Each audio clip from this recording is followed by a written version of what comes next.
What up? It's your girl D Kim the Stylist. I'm here having a small talk conversation about personality, character, who you are, self-esteem, confidence, and if you have any.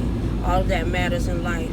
We are who we are because of where we've been. So I'm here with Latasha Bogan, Hey, aka Tay J's. You know she got wings. Oh, okay, here she fleek. go. Got some lemonade that's on fleek. She do these peanuts that be on fleek, but we're Thank gonna you. get into that A little later. A little later, y'all. right now we're gonna talk to her about who she is and who she was and who she is today. Okay. Who she was. I'm gonna have her tell a little bit about who she was and how did she get to this point, because as we know, a lot of women these days, they're suffering from low self-esteem and having no confidence and just out here in the world thinking that something's wrong with them, and they're not wrong. They're perfect beings because that's how we were created. So here we go. So first question, Latasha, is what I want to ask you is Yes, Kim. so what self-esteem did you have? What was your level of self-esteem that you have before you got to where you are now? Like, what caused you to feel so low about who you were as a person? Are you asking in general, or do you want me to put it on a scale like 1 to 10? Like, I want you to tell me, like, what made you what made you have that? Where did it come from? And why were you so low at a point in your life about you? To be wholeheartedly honest, in the beginning and learning who I was, it stemmed from, I like most people would say, well, I was molested, or I had a tough upbringing, or I grew up in an abusive home, which all those things are true about me, but they kind of set forth the stage, if I could say, the kind of set the stage for what my life would be before Christ. And all of that, my self-esteem, and which I did not have any. I did not think I was pretty. For years, I didn't look into a mirror. I did not think that, I found fault in everything about me. I felt like my nose was too big, my lips was too big. I can't do this, I can't wear that. My body's not the right shape. And what I was doing was, I was like basically killing my own self with my words. Sure. Because the truth about it, the first person to hear what you say is you. Sure. The first person to believe what you say is you. Sure. So with that being said, D. Kim, my low self-esteem started when I was way younger. I mean, as a child, it was way younger because no one poured into me. Not saying that the truth of the matter is you need that. Right. You need that for somebody to affirm you and to tell you that you're beautiful.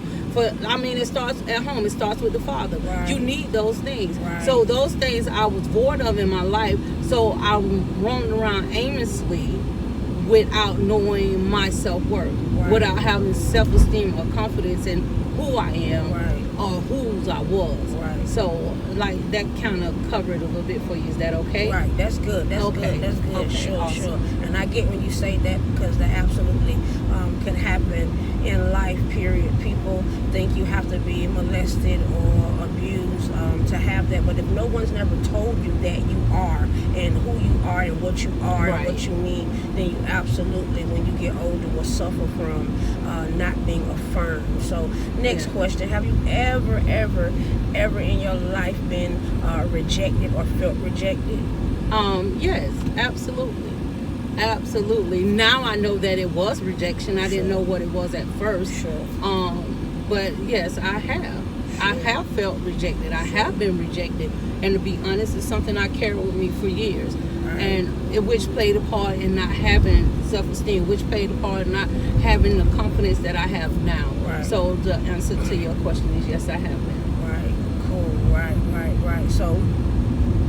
So in all of that, who you are now, that plays for you, more for you than against you because of who you are now. What I see now is somebody that's confident and know who she is, and really consistent and persistent about who she is as a person, as a woman. Like it's not it's not that deep and it's not that spiritual. Just knowing who you are is very important, because you don't give God nothing to work with if you don't know who you are. You don't give him nothing to nobody to, nothing to stand for, because how he gonna fix you when you don't know if you're sick? Listen, D. Kim, like that right there is phenomenal. Like that is awesome. But let me kind of cut in, because Sure. now I'm gonna go back a couple of days. Like Sure. Sunday morning, prior to me I was getting ready for service on Sunday, Sure. and it was something that the Holy Spirit had spoken to me. He said that the people have been labeled that they had a identity crisis, and the truth of the matter is, he said they don't have an identity crisis. They just been misidentified. Sure, that's good right He there. said he began to tell me, he said they had been misidentified, so they would live up to what someone else had thought they should be. Right. So they didn't know their identity. They Right. didn't know who they were. Right. And they was walking around the whole time misidentified. Right. Like, because if you sleep with a lot of men, they call Right. you easy. Right. She's misidentified. Right. The truth of the matter is that she's a broken young lady Right. who did not get affirmed when she was younger, who Right. probably was molested. Right. So she's been misidentified the whole time. Right. And to kind of back it up with word, what Right. he did, he took me to Esau and Jacob. Right. And he began to tell me that at times Jacob would be a trickster, but at other times they would misidentify him as a trickster, Right. but God had called him his chosen one. Right. So Right. that's how he began to relate to me. He said they don't have an identity crisis, they just Right. have been misidentified. Right. So with that being said, I was like, yes, the confidence that most women lack, it starts at home, Right. but you have to choose different. Right. See, I chose different once I came into the knowledge of who I was with Christ, and that I had his identity. Right. And like you said, not to be deep, but that's just who I am. Right. When I realized that I was his, Right. my confidence, it started from the inside and came out. Right. And then it began to show in my clothes. Right. And that's kind of where you come in at. Right. When you come to play, like Right. with your clothes and what they Right. say about you. Your Right. clothes speak just as loud as your words Right. do. And that's something I learned from D. Kim the Stylist. Right. Like it's wear it well. Right. Right. Either way, I Right. mean, if you're 100 pounds or 300 pounds, it's still wear it well. Right. But wear it with confidence. Right. A false confidence still is a no confident woman, and it still shows in the way you talk, in the way you carry yourself, the friends that you have, Right. the way you respond to things. Your confidence shows in everything. Right. Anything else, D. Kim? Well, no, I think you basically covered it all. But in all that you said, that is absolutely true. You are what you wear. Whatever you put on and how you wear it that day, that's how you felt when you woke up. Right. But most important, that's how you feel about you. Every day that you wake up and you think that you are more than a conqueror, or that you can do all things through Christ that strengthen you, if you have that type of confidence in yourself, then you're going to wear it. You're going to put it on. Whether what it looks like to anybody else, you know what you put on, you made it work. So in all of that, I say this to say that, to say this is, be you.